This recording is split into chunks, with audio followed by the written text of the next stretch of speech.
Assalamualaikum warahmatullahi wabarakatuh.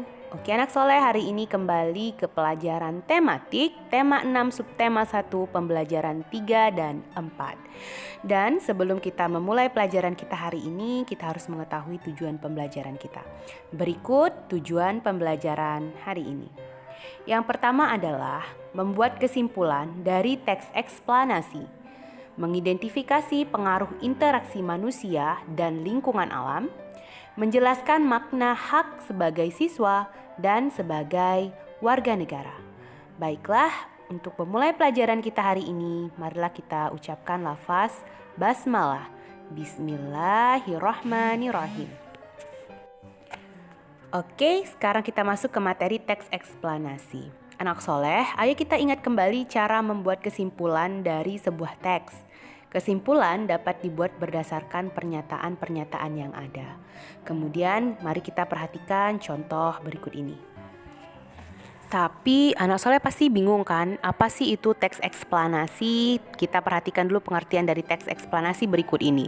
Jadi teks eksplanasi itu adalah sebuah teks yang berisi tentang proses-proses yang berhubungan dengan fenomena-fenomena alam, sosial, ataupun ilmu pengetahuan dan budaya dan lain sebagainya.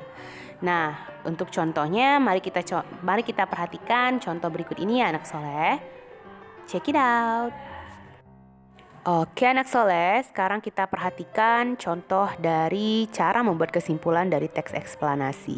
Yang pertama ada kesimpulan dari dua pernyataan. Contohnya pernyataan 1 menyatakan panas dapat mempengaruhi perubahan suhu benda. Pernyataan 2 menyatakan panas juga dapat mempengaruhi perubahan wujud benda.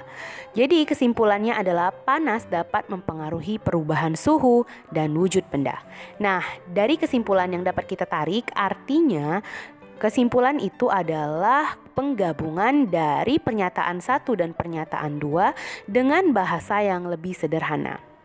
Sekarang mari kita lihat kesimpulan dari 3 pernyataan. Pernyataan 1, manusia mengonsumsi makanan untuk beraktivitas. Pernyataan 2, makanan diubah menjadi energi panas. Pernyataan 3, panas yang dihasilkan biasanya dikeluarkan bersama keringat. Nah, kesimpulannya adalah dalam aktivitasnya makanan yang telah dikonsumsi manusia diubah menjadi energi panas dan biasanya dikeluarkan bersama keringat. Nah, dari sini juga bahwa kesimpulan itu adalah penggabungan dari beberapa pernyataan yang ada di dalam teks eksplanasi kemudian disederhanakan dalam bentuk yang sederhana. Itulah yang dinamakan dengan kesimpulan. Nah, sekarang kita masuk ke materi IPA. Dengan mengidentifikasi interaksi manusia dengan lingkungan alam dan sekitarnya. Kemudian apa itu pengaruhnya? Setiap hari manusia berinteraksi dengan lingkungan sekitar. Lalu apa sih interaksi? Ada yang tahu apa itu interaksi? Mari kita perhatikan penjelasan berikut ini. Nah, interaksi adalah suatu kegiatan yang terjadi antara dua objek dan saling mempengaruhi satu sama lain. Manusia melakukan interaksi dengan lingkungan alam. Interaksi manusia dengan lingkungan alam atau sebaliknya terbentuk secara alami. Contoh, lingkungan alam mempengaruhi aktivitas manusia adalah ketika ada lingkungan yang subur dan curah hujan yang tinggi dan mempengaruhi aktivitas masyarakat untuk bercocok tanam. Contoh aktivitas manusia nih yang mempengaruhi lingkungan alam adalah mengalihfungsikan lahan pertanian menjadi daerah permukiman. Nah, pengaruh interaksi dengan lingkungan ini tercermin dari keragaman cara hidup dan aktivitas masyarakat.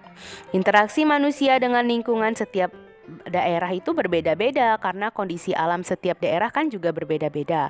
Lalu misalnya lagi jika daerah tersebut subur, maka itu mendorong aktivitas manusianya itu untuk bercocok tanam. Jadi mata pencahariannya justru untuk biasanya kebanyakan bercocok tanam. Nah, itu adalah salah satu contoh interaksi manusia dengan lingkungan alam dan pengaruhnya.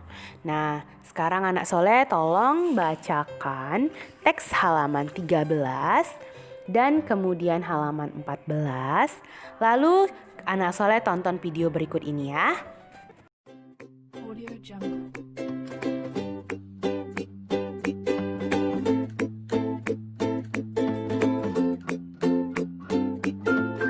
Audio Jungle. Audio Jungle. Audio Jungle.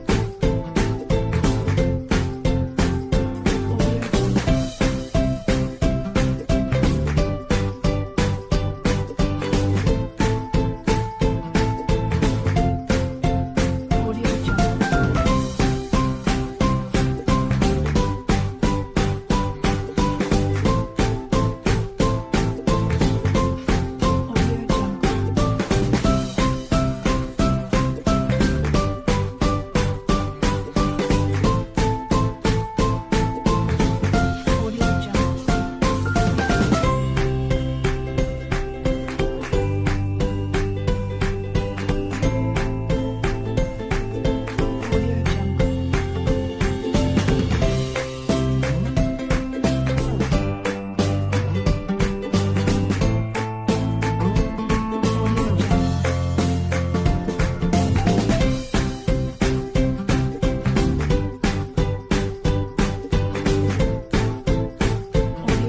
Jungle. Audio Jungle. Audio Jungle. Audio Jungle.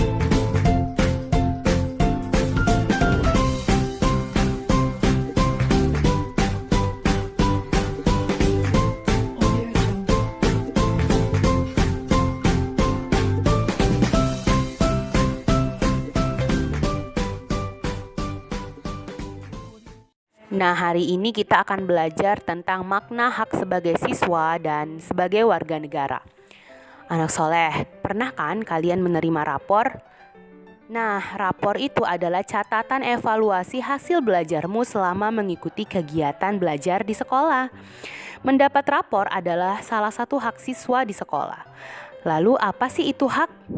Nah, perhatikan penjelasan Bunda berikut ini. Jadi, hak itu adalah sesuatu yang harus kita terima. Setiap orang memiliki hak sesuai dengan peranan yang dimilikinya.